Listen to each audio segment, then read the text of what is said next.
I've watched over 100 World War II films. Most of them are forgettable. These 10 aren't, and I guarantee there's at least one on this list you haven't seen. Gary Oldman won an Oscar for playing Winston Churchill, which makes sense when you watch the movie because you completely forget you're watching Gary Oldman. He disappears into this role. The film covers Churchill's first stretch as prime minister right at the beginning of Hitler's rise and the start of the war. Churchill's trying to convince Parliament to take a harder stance against the Nazis, and half his own government is telling him to find a peaceful solution instead. They want to negotiate, and he's the one standing there saying, "No, we need to fight." Biopics usually do well during award season, especially when they focus on someone who changed history. And Churchill definitely changed history. His leadership style was unconventional, he was stubborn as hell, and he refused to back down even when everyone around him was telling him to compromise. Oldman nailed all of that.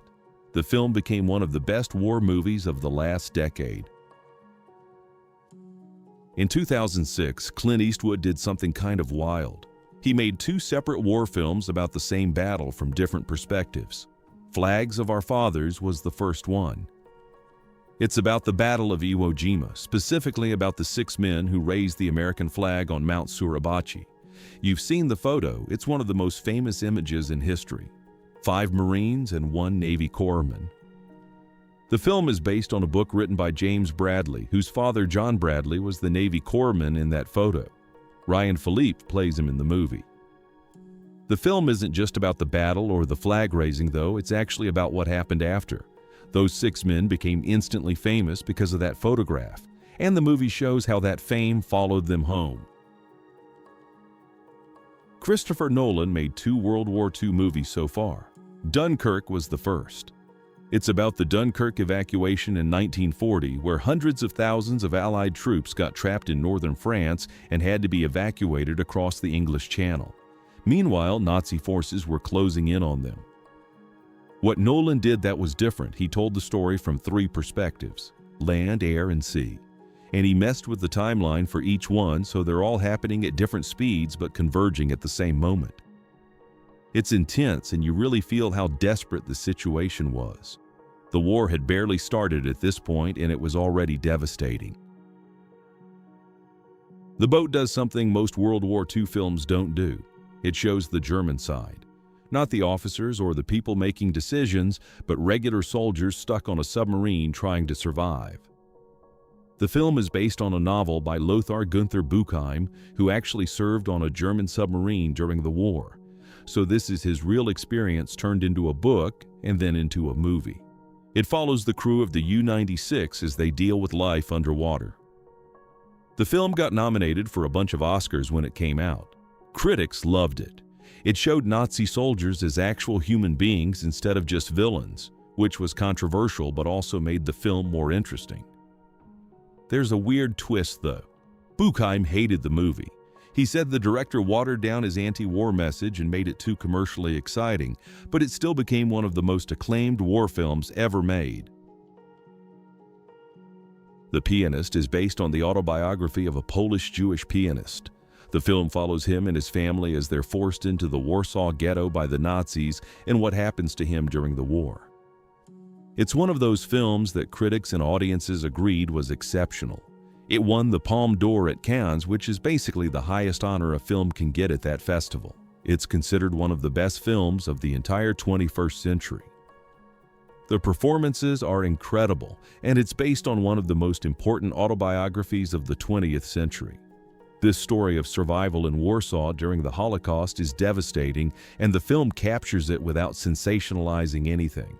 It remains one of the most powerful World War II films ever made. So Christopher Nolan made a 3-hour movie about a physicist. There's no action sequences, no explosions, just a guy struggling with the fact that he built the atomic bomb, and somehow this thing made $976 million worldwide. To put that in perspective, that's the highest-grossing Best Picture winner in 20 years. The last time a Best Picture winner made that kind of money was Lord of the Rings back in 2003. The film's based on a biography called American Prometheus by Kai Bird and Martin Sherwin. It follows Robert Oppenheimer, the theoretical physicist who led the Manhattan Project, basically the massive secret effort to build a weapon that could end World War II. The movie jumps between him building the bomb and then dealing with all the political fallout after the war ended. Patton won Best Picture at the 1970 Oscars for telling the story of General George Patton. He commanded the Third Army during the invasion of France and Germany in 1944. The film was based on multiple biographies, including General Omar Bradley's own memoir. George C. Scott played Patton, and he completely owned the role. So much so that he won Best Actor that year, except he refused the Oscar. Just straight up declined it because he hated the idea of acting competitions. He thought award ceremonies were bullshit and didn't want any part of it. But here's the really interesting part about Patton. It was co-written by Francis Ford Coppola. This was 1970, 2 years before The Godfather turned him into one of the most influential directors in Hollywood history. So Coppola's fingerprints are all over this Best Picture winner right before he went on to make one of the greatest films ever made. Steven Spielberg was filming 2 movies at the same time in 1993. One was Jurassic Park and the other was Schindler's List, the Holocaust, one of the darkest chapters in human history. It's based on Thomas Keneally's novel Schindler's Ark, which told the true story of Oskar Schindler. He was a German industrialist who ended up saving the lives of Jewish people working for his company during the Holocaust. The movie was a triumph when it came out. Won 7 Oscars, including Best Picture and Best Director for Spielberg. Legendary directors like Billy Wilder and Stanley Kubrick praised it. Oprah Winfrey supported it. President Bill Clinton praised it. And what makes it even more remarkable is that Spielberg was bouncing between that and Jurassic Park. 2 completely different films, 2 completely different tones, both released the same year. Most directors can't pull off one masterpiece in a year. Spielberg pulled off 2. At number 2, I've got The Great Escape.